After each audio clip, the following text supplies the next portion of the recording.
Hi all, this is Abhay from Propwise. 2024-ൽ CUET PG, IIT JAM, TISNET മുതലായ PG entrance exam target ചെയ്ത് prepare ചെയ്യാൻ ആഗ്രഹിക്കുന്ന ആളുകൾക്കായി പ്രൊപ്പോയ്സ് സംഘടിപ്പിക്കുന്ന free online workshop. കൂടുതൽ വിവരങ്ങൾക്കായി താഴെ കൊടുത്തിരിക്കുന്ന ഡിസ്ക്രിപ്ഷൻ ചെക്ക് ചെയ്യുക. ഡിസ്ക്രിപ്ഷനിൽ കൊടുത്തിരിക്കുന്ന ഫോം ഫില്ല് ചെയ്ത് എത്രയും പെട്ടെന്ന് രജിസ്റ്റർ ചെയ്യുക.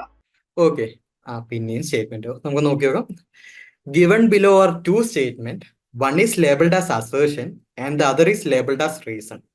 Assertion and reason. Okay. Assertion. According to Plato, the state is individual writ large. Reason are the virtues found in an individual are found in large form in the state. So നമുക്ക് നോക്കിയാൽ മനസ്സിലാവും ഈ രണ്ട് statement correct തന്നെയാണ്. പ്ലേറ്റോന്റെ ഇതിൽ state is individual writ large എന്ന് പറഞ്ഞിട്ടുണ്ട്. നേരെ മറിച്ച് virtues found in A individual are found in large form in the state എന്ന് പറഞ്ഞു. സോ രണ്ടു കാര്യം കറക്റ്റ് ആണ്. നീ ഇതിന്റെ റീസൺ ആണോ? അക്കോർഡിംഗ് ടു പ്ലേറ്റോ, അതെ, Plato state is an individual large എന്ന് പറഞ്ഞിട്ടുണ്ട്. അതിന് റീസൺ ആയിട്ടാണ് രണ്ടാമത്തെ പറഞ്ഞത്. സോ ഓപ്ഷൻ 1 തന്നെയാണ്. Both A and R are correct and R is the correct explanation of A. ശരി തന്നെയാണ്. നമുക്ക് അടുത്ത് നോക്കാം. 45. Which among the following book is Machiavelli. നമുക്ക് എല്ലാവർക്കും അറിയാം മാക്യുവലി എഴുതിയിരിക്കുന്ന പുസ്തകം ഡിസ്കോഴ്സ് ആണ്. പക്ഷെ ഇവിടെ 3 ഡിസ്കോഴ്സ് വന്നിട്ടുണ്ട്. അപ്പൊ ഇതിൽ ഏതാണ് മാക്യുവലിന്റെ ഡിസ്കോഴ്സ് എന്ന കാര്യമാണ്. നമ്മൾ നോക്കാം. ഡിസ്കോഴ്സ് അവിടെ നിൽക്കട്ടെ. Second, discourse on science and arts. Discourse on science and arts റൂസോന്റെ പുസ്തകമാണ്. സോ അവിടെ നമുക്ക് ഭയങ്കര കൺഫ്യൂസിങ് ആയിട്ടുള്ള ഒരു ചോദ്യമാണ്. റൂസോ, പക്ഷെ discourse on the science and arts Rousseau ആണ്. സോ അതെന്തായാലും അല്ല. ഇനി മൂന്നാമത്തെ എന്താണ്? Discourse on the origin and the foundation of inequality among men. അതും റൂസോ എഴുതിയ പുസ്തകം തന്നെയാണ്. സോ പിന്നെ നമുക്കൊരു കൺഫ്യൂഷൻ ആണ്. ഞാൻ അടുത്ത് നോക്കി. Letter concerning the toleration. Letter concerning John ലോക്കിന്റെ പുസ്തകമാണ് ലെറ്റർ കൺസേണിങ് ദ ടോളറേഷൻ എന്ന് പറഞ്ഞു. മാക്യുവലി ശരിക്കും എഴുതിയിരിക്കുന്ന പുസ്തകം എന്ന് വെച്ചാൽ ഡിസ്കോഴ്സ് ഓൺ ലിവേ എന്ന് വെച്ചാണ്. അപ്പം നമുക്ക് ഇവിടെ ഓപ്ഷൻസ് അത് തന്നിട്ടില്ല. എന്നിരുന്നാലും നമുക്ക് ഒന്നുകിൽ ഓപ്ഷൻ 1 കൊടുക്കാം, അല്ലെങ്കിൽ നമുക്ക് ചാലഞ്ച് ചെയ്യാൻ പറ്റുന്ന വേറൊരു ക്വസ്റ്റ്യൻ ആണ്. നമുക്ക് അടുത്ത ക്വസ്റ്റ്യൻ നോക്കി നോക്കാം. Okay. The first delimitation was carried out under whose office? Prime minister, president, union minister of law, chief justice. Okay, first delimitation carry ചെയ്തിരിക്കുന്നത് പ്രസിഡന്റ് തന്നെയാണ്. 1952 53 കാലഘട്ടത്തിലാണ് ഇത് സംഭവിച്ചിരിക്കുന്നത്. നമുക്ക് അടുത്ത ക്വസ്റ്റ്യൻ നോക്കാം. Who propounded the doctrine of iron law of oligarchy? So നമുക്ക് എല്ലാവർക്കും അറിയുന്ന ആർ മൈക്കിൾസൺ ആണ് അയൺ ലോ ഓഫ് ഒലിഗാർക്കി കുറിച്ച് പ്രതിപാദിച്ചിരിക്കുന്നത്, അല്ലെങ്കിൽ ആ ഒരു ഐഡിയ മുന്നോട്ട് കൊണ്ടുവന്നത് ആർ മൈക്കിൾസ് ആണ്. എന്നിരുന്നാലും നമുക്ക് ബാക്കിയുള്ളവരെ കുറിച്ചും വേണമെങ്കിൽ നമുക്ക് നോക്കാം. സി ബി മക്കേഴ്സൺ പാസീവ് ഇൻഡിവിജ്വലിസത്തിനെ കുറിച്ചാണ് പറഞ്ഞിരിക്കുന്നത്. വി പരാറ്റോ എന്ന് വെച്ചാൽ പക്ഷെ നേരെ ഒരു എക്കണോമിസ്റ്റ് ആണ്. സോ നമുക്ക് എന്തായാലും വരില്ല, പക്ഷെ ഒന്ന് അറിഞ്ഞിരിക്കുന്നത് എങ്ങനെയായാലും നല്ലതാണ്. ഞാൻ അടുത്തത് ജെ ഷൂംപിറ്റ്. സോ പുള്ളി ബിസിനസ് ഡെവലപ്മെന്റിനെ കുറിച്ചും ക്യാപിറ്റലിസ്റ്റിനെ കുറിച്ചും സംസാരിക്കുക അല്ലെങ്കിൽ പഠിച്ചിരിക്കുന്ന ഒരു വ്യക്തിയാണ്. എന്തായാലും നമ്മുടെ ഉത്തരം ഓപ്ഷൻ 3 ആർ മൈക്കിൾസ് ആണ്. Okay. Match the following. Political thinkers and ബുക്സിനെ കുറിച്ചാണ്. Match list 1 and 2. ഓക്കെ, നമുക്ക് ബുക്സിൽ നിന്ന് തുടങ്ങാം. നമുക്ക് അത് കുറച്ചും കൂടി എളുപ്പമായിരിക്കും തോന്നുന്നു. So okay. Okay, sexual politics ആരാ പറഞ്ഞിരിക്കുന്നത്? കെയ്റ്റ് മില്ലറ്റ് ആണ്. സെക്ഷൽ പൊളിറ്റിക്സ് വളരെ ഫേമസ് ആയിട്ടുള്ള ബുക്കാണ്. അത് കെയ്റ്റ് മില്ലത്തിന്റെ പുസ്തകമാണ്. ഇനി ഫീമെയിൽ യൂണിക് ആരുടെ പുസ്തകമാണ്? ജെർമൻ ഗ്രീറിന്റെ പുസ്തകമാണ്. ഇനി a vindication of the rights of woman, option 3 Mary വോൾസ്റ്റോൺ ക്രാഫ്റ്റിന്റെ പുസ്തകമാണ് a vindication of the rights of woman.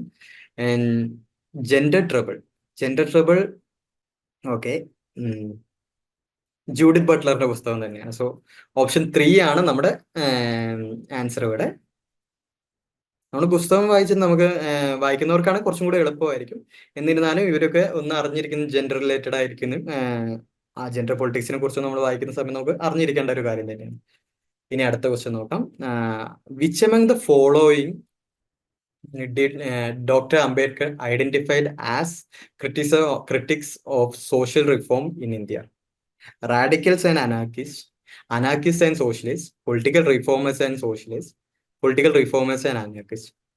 So നമുക്ക് നോക്കിക്കഴിഞ്ഞാൽ മനസ്സിലാവും അനാർക്കിസ്റ്റിനെ കുറിച്ച് അംബേദ്കർ അധികം പരാമർശിച്ചില്ല. അപ്പൊ തന്നെ നമുക്ക് ഉത്തരം കിട്ടുന്നതാണ്. എന്നിരുന്നാലും സ്വാതന്ത്ര്യം കിട്ടുന്നതിന് മുമ്പ് ചോദിച്ചിരുന്ന ഒരു ചോദ്യമാണ്, നമുക്ക് പൊളിറ്റിക്കൽ ഫ്രീഡം ആണോ വേണ്ടത് അല്ലെങ്കിൽ സോഷ്യൽ ഈക്വാലിറ്റി ആണോ വേണ്ടത് എന്ന് അംബേദ്കർ എപ്പോഴും ചോദിച്ചിരുന്നു.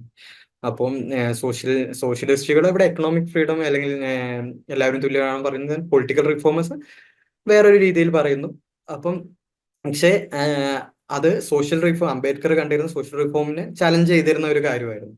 അതുകൊണ്ട് തന്നെ ഓപ്ഷൻ 3 ആണ്, പൊളിറ്റിക്കൽ റിഫോമേഴ്സ് ആൻഡ് സോഷ്യലിസ്റ്റ് ആണ് നമ്മുടെ ഉത്തരം. Okay, justice as requital refers to, simple ആയിട്ടുള്ള ക്വസ്റ്റ്യൻ. റിക്വറ്റൽ എന്ന് വെച്ചാൽ കോമ്പൻസേഷൻ എന്നൊക്കെ പറയും. അപ്പൊ ഒരു കോമ്പൻസേഷൻ ആയിട്ടുള്ള ജസ്റ്റിസ് എന്ന് പറയുമ്പോൾ തന്നെ നമ്മൾ അൺഈക്വൽ എക്സ്ചേഞ്ച് അല്ല, ഡിപ്പെൻഡന്റ് എക്സ്ചേഞ്ച് അല്ല, ഈക്വാലിറ്റി ഓഫ് ഓപ്പർച്യൂണിറ്റീസ് ഒരിക്കലും അല്ല.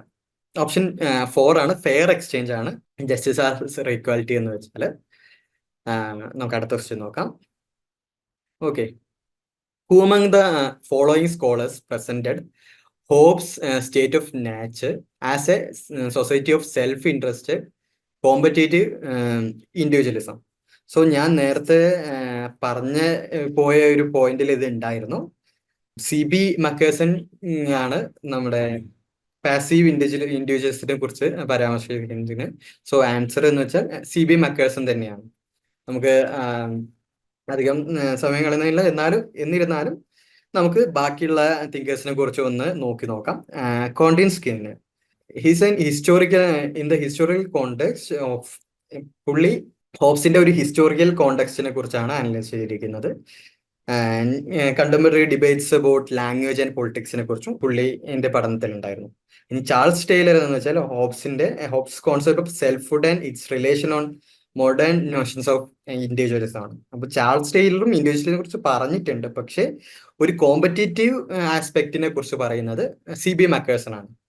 ഇനി ഹാരോൾഡ് ലാസ്കി എന്ന് വെച്ചാൽ സ്റ്റേറ്റിന്റെ ഡെവലപ്മെന്റ്, സ്റ്റേറ്റ് ആൻഡ് സൊസൈറ്റിന്റെ ഡെവലപ്മെന്റിനെ കുറിച്ച് പറഞ്ഞിരിക്കുന്നത് അല്ല. സോ ആൻസർ എന്തായാലും CB മക്കേഴ്സൺ ആണ്. നമുക്ക് സമയം കളയാതെ അടുത്ത ക്വസ്റ്റ്യനിലേക്ക് പോകാം. Okay, who among the following realist theorists consider that a basic feature of international relations is the decentralized structure of anarchy between states? നമുക്ക് നോക്കിക്കഴിഞ്ഞാൽ മനസ്സിലാവും ഈ 4 തിങ്കേഴ്സും റിയലിസ്റ്റുകളാണ്, പക്ഷെ ഇവര് അനാർക്കിനെ കുറിച്ച് സംസാരിച്ചിട്ടുണ്ടോ എന്ന് വെച്ചാൽ ഹാൻസ് മോർഗൻഡു ഇന്റർനാഷണൽ റിലേഷൻസിന്റെ വൺ ഓഫ് ദ ഫീച്ചേഴ്സ് ആയിട്ട് മനസ്സിലാക്കി പഠിച്ചിരുന്ന ഒരു ആളാണ്, അല്ല അനാർക്കി ആയിട്ട് കണ്ടിരുന്ന ഒരാളാണ് മോർഗൻഡു എന്ന് വെച്ചാൽ. പക്ഷേ മോർഗൻഡുവിനെ പോലെ തന്നെ പഠിച്ചിരുന്ന ഒരാളാണ് കെനറ്റ് വാൾസിനാണ് ഇന്റർനാഷണൽ റിലേഷൻസിന് ബേസിക് ഫീച്ചർ ആയിട്ട്, basic feature of international relations is the decentralise structure of anarchy between state നമ്മൾ അനാർക്കിനെ കുറിച്ച് അങ്ങനെ മനസ്സിലാക്കിയിരുന്നത് കെനറ്റ് വാൾസ് ആണ്. ബാക്കി രണ്ടുപേരും റിയലിസ്റ്റ് ആണെങ്കിലും അനാർക്കിനെ കുറിച്ച് ഇത്രയേറെ ഡിസ്കസ് ചെയ്തില്ല. സോ ആൻസർ എന്ന് വെച്ചാൽ ഓപ്ഷൻ 3 കെനറ്റ് വാൾസ് ആണ്.